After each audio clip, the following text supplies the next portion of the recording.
자, 원리셈 저자 해설 두 번째 동영상입니다. 퀴즈 원리셈 해설. 네, 퀴즈 원리셈은 어떤 특징을 가지고 있는 책인지 한번 살펴보겠습니다. 세 단계로 구분되는 서로 다른 학습 방향. 저는 이 퀴즈 원리셈이 제가 알고 있는 주위의 많은 책들을 이렇게 비교해봐도 감히 우주 최강의 연산 교재가 아닌가. 예. 유아를 대상으로 해서 연산을 익히는 책으로는 우주 최강의 교재가 아닌가라는 자부심이 있어요. 실제로 굉장히 잘 만들었다라는 자부심이 있어요. 왜냐하면 그 전에 이제 제가 소마셈이라는 걸 처음, 그런 종류의 교재가 거의 없을 때 처음 만들어서 많은 분들이 보고 계시는데, 소마셈도 처음 만들다 보니까 앞에 같은 수를 하나씩 세워서 연산을 하자라는 걸 한 10권 넘게, 한 12권 가까이를 같은 알고리즘으로 연산을 하게 하다 보니까 수가 커지면서 난이도 때문에 힘들어하는 아이들도 많았고, 같은 논리로 공부하다 보니까 지겨워하는 아이들도 많았고 했어요. 그래서 원리셈을 개발하면서의 의도는 나이대에 맞게 익혀야 되는 어떤 논리 구조를 만들어서 그렇게 연습하도록 하자라는 거였고, 그 부분에 대한 설명이 주가 될 것 같습니다. 단계에 대한 설명은. 자, 첫 번째, 5, 6세 단계 마지막에 태어난 5, 6세 단계 퀴즈 원리셈. 얘는 어떤가? 수와 숫자 익히기가 일단은 학습 목표가 제일 앞쪽에 들어가 있고요. 그 다음에 뒤로 가면서는 덧셈 뺄셈을 기호 없이, 더하기 빼기 이해하기 뭐 이렇게 되는 거예요. 덧셈 뺄셈의 기호 없이. 예를 들면 이런 거죠. 책에 실제로 나와 있는 내용 중에 사과가 6개 있었어요. 6개 있었는데 그 옆에 뼈다귀 사과, 다 먹고 남은 뼈다귀 사과가 2개 있었어요. 그러면 원래 사과가 몇 개 있었을까? 이게 6개의 2를 더해서 8개로 한꺼번에 세는 거죠. 그게 덧셈의 개념이다. 이런 것들을 이제 아이들에게 계속 이제 물어보는 거죠.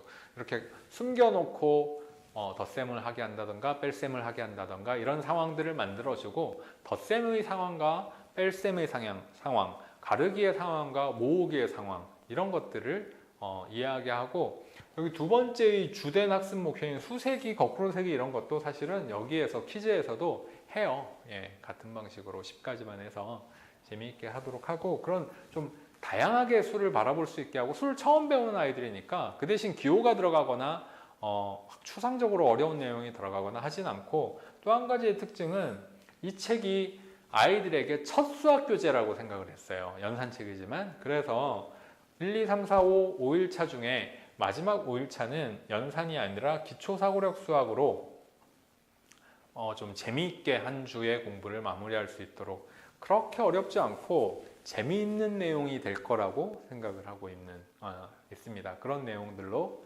공부를 하게 해서 아마 좀 재미있게 수학을 처음에 공부할 수 있고, 넘어오면 여기서 이제 연산을 시작하는데 6, 7세의 연산과 7, 8세의 연산은 알고리즘 자체가 차이가 납니다. 요구하는 알고리즘이. 6, 7세의 연산은 수를 세고 거꾸로 세는 것으로 덧셈과 뺄셈을 이해할 수 있다. 예를 들어 8 더하기 3이라는 문제를 하게 되는데 누군가는 그럴 수 있어요. 에이, 원리셈도 8 더하기 3 시키는 거면은 벌써부터 받아올림 시키고, 그러면 다른 책처럼 똑같이 1학년 거 미리 다 이렇게 공부시키고 하는 거 아니냐고. 그런데 여기서부터는 맞아요. 1학년을 준비하자는 단계예요. 근데 여기는 1학년 준비는 어차피 여기서부터 되긴 하지만 그 논리 자체가 어린아이들의 시각으로 훨씬 맞추어서 또 다른 논리로 공부하게 한다는 거예요. 그리고 그 논리가 실제 초등에 가서도 사용이 돼요. 필요한 부분이 있어요. 그게 바로 뭐냐 하면, 똑바로 수를 제대로 세고 수가 리니어하게 차례로 그리고 거꾸로하게 나열되어 있다는 사실을 이용하는 거예요. 그래서 8 더하기 3은 8 다음인 수가 된다. 3번 다음인. 그래서 8, 9, 10, 11 이렇게 세면 된다. 받아올림 있는 연산이 아니에요. 받아올림 있는 연산은 여기에서 공부하게 되는데, 얘를 어떻게 가르치냐? 3을 둘로 나누어서 8이랑 짝지어서 10이 되게 2와 1로 나누면 얘가 10이 되고 얘가 1이 되어서 11이야. 이거는 여기에서 마지막에 이제 한 자리 받아올림 내림 배울 때 사용하는 방법이에요. 그런데 여기에서는 그게 아니에요. 덧셈과 뺄셈은 개수가 늘어나거나 순서를 더 띄어세거나 이런 개념이 아니면 뒤로 띄어세거나 이런 개념이 덧셈과 뺄셈의 개념이야. 이렇게 하고 이런 개념은 실제 초등 수학에서 수의 개수를 센다던가 이런 쪽에서 덧셈 뺄셈이 없는 개념이 아니에요. 근데 어떻게 한 거다?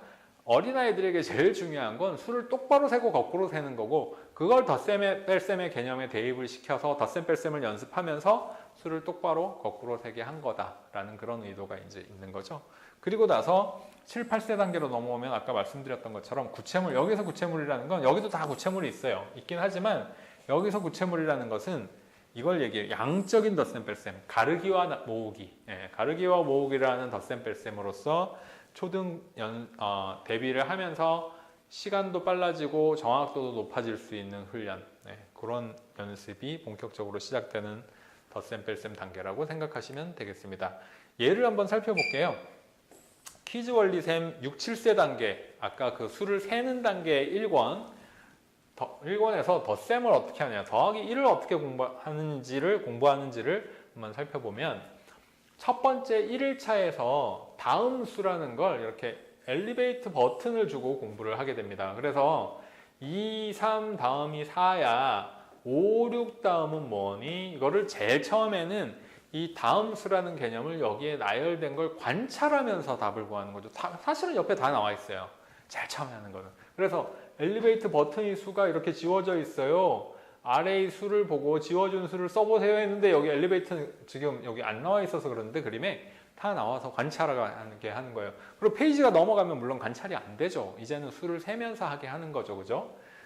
그 다음에 2일차가 되면 1 큰 수. 이거는 이제 양의 개념으로 해서 두 개에서 하나가 더 생기면 이렇게 하나가 더 생기면 1 큰 수가 된다. 이것도 근데 세면서 하자. 개수를 세면서 하자. 이렇게 순서대로 세면서 하자. 이번에는 뛴 수로. 이렇게 4에 있는 개구리가 1을 띄었어. 그러면 어디에 도착할까? 이런 거. 네 번째는 이렇게 본 개념으로 했다면 이번에는 사고력 연산으로 한번 해보자. 이 사고력 연산은 주로 규칙을 많이 다뤄요. 그래서 마술 모자에 넣으면 수가 똑같고 검은색 마술 모자는 똑같고 파란색은 1이 커진다. 이렇게 했을 때 1을 넣었으니까 1이 되고 4를 넣었으니까 5가 되고 이런 관계들을 생각하면서 관찰하면서 하도록 하고 마지막 5일차는 해소예요. 해소라서 수 퍼즐이라고 해놨고 여기 이제 예시는 1 큰 수의 동그라미 표하세요 했지만 페이지가 넘어가면 아마 뭐 이렇게 길찾기 문제나 이렇게 아이들이 재미있게 할 수 있는 연산 위주로 되어 있는 해소의 단원입니다. 그렇게 하고 2주차로 넘어가면 얘는 2주차 이렇게 넘어가면 2주차에서 본격적으로 덧셈을 공부하게 되는데 앞에서 개념 또는 구체물로 했던 것을 그대로 가지고 와서 그게 덧셈이야. 4에서 1 큰 수 더하는 하나 더해지는 게 4 더하기 1은 5가 되는 식으로 나타낼 수 있어. 이렇게 덧셈을 식을 공부하고 그 다음에 하면 앞에 했던 개념으로 덧셈을 이제 하게 하는 거예요. 7 더하기 1은 그 다음에 띄어셀 때 5 더하기 1은 앞에는 5에서 1 뛴 수는 이렇게 했다면 여기에서는 5 더하기 1은 그게 바로 5에서 1 뛴 수랑 같은 거야. 이런 식으로 공부하게 하는 거죠. 어떤가요?